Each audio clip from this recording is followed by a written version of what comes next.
अरीबा मारिया को कहती तुम अब तक तैयार नहीं हुई। मैं नीचे मेहमानों को देखूं या बार बार तुम्हारे पास आऊं, जल्दी से तैयार होकर नीचे आ जाओ। मारिया नीचे आती है तो रशीदा कहती है मेरे पास आकर बैठो। कहती है इतने तोहफे तोहफ की क्या जरूरत थी। बेबी कहती है हमारी इकलौती भाभी है, हमारे घर पे राज करेगी, हम इसके लिए बहुत कुछ करना चाहते हैं। हम चाहते हैं शादी 1 महीने में हो जाए। इफ़त कहती है हमें अभी तैयारी करनी है। बेबी कहती है आपने हमारा घर देखा तो है, हमारे घर सब कुछ है, किसी चीज की जरूरत नहीं, हमें सिर्फ भाभी चाहिए। इन्हिसार अजद को कहता है कि तुम लड़की की पिक्चर देख लो। अजद कहता है ये शादी अम्मी और बेबी करवा रहे हैं, उन्होंने देख लिया काफी है, मुझे नहीं देखनी। नताशा कहती है कैसी लगी तुम्हें लड़की। अजद कहता है तुम इस सोशल बैकग्राउंड की लड़कियों को नहीं जानती, ये अंधे बहरे गूंगे 70 साल के बुढ़े से भी शादी कर सकते हैं, इन्हें सिर्फ पैसों से गर्ज होती है। मेरी तो मजबूरी है, मुझे शादी करना पड़ रही है। नताशा कहती है तुम मना कर दो, मर्द कुछ भी कर सकता है। अजद कहता है मैं उन मर्दों में से नहीं हूँ, मैं अपनी माँ को मना नहीं कर सकता। रशीदा कहती है उनके घर तो एसी भी नहीं था हॉल में, मैं तो गर्मी से मर गई। बेबी कहती है अपने से कम हैसियत लोगों में शादी करोगे फिर यही सब होगा। रशीदा कहती है मुझे तो वो कहीं से गरीब नहीं लगे, कंजूस लगे हैं। बेबी कहती है आप अजद से कहे 25 लाख दे,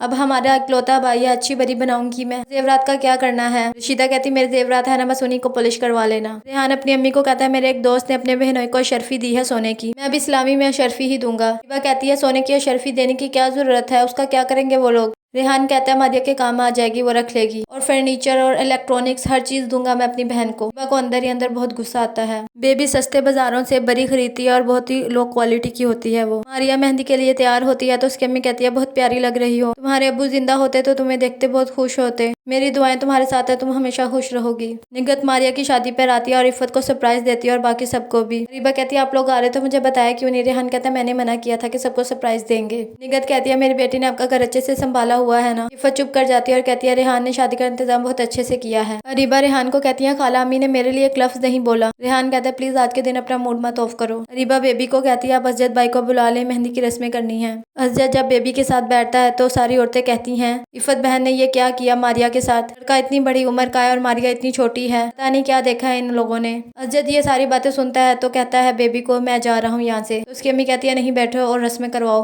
अजद कहता है मैं शादी के लिए मान गया था तो इतनी छोटी लड़की से मेरी शादी करवाने की क्या जरूरत है। आपने देखा था वहाँ सब लोग बातें बना रहे थे, इन लोगों ने लालच में शादी की है, ये शादी नहीं बल्कि सौदेबाजी है। इफ़त के रिलेटिव्स कहते हैं कि बरी तो दिखाओ कैसी है। रीबा जब बड़ी खोलती है तो बहुत लो क्वालिटी की होती है। रीबा कहती है बरी तो लड़की की किस्मत से आती है, अब मारिया की किस्मत ही ऐसी है तो क्या कर सकते हैं। अजद अंबर के बारे में सोचता है और कहता है तुम अगर अपनी जिंदगी में खुश हो तो मैं तुम्हारी खुशी में खुश हूँ। रीबा अपनी अम्मी के सामने बढ़ चढ़ कर काम करती है। निगत कहती है सारे मेहमान तैयार हो गया, तुम भी तैयार हो जाओ, हॉल जाना है। और इफ़त आपा तुम्हारे लिए कोई हेल्पर या कोई मुलाजमा नहीं रख सकती क्या, मैं आपा से बात करूंगी। मारिया तैयार हो जाती है तो उसकी अम्मी कहती है अजद बड़ी उम्र का है तुमसे, लेकिन बहुत सिंपल और सादा मिजाज का है, आजकल के लड़कों जैसा नहीं है, तुम हमेशा खुश रहोगी वहाँ पे।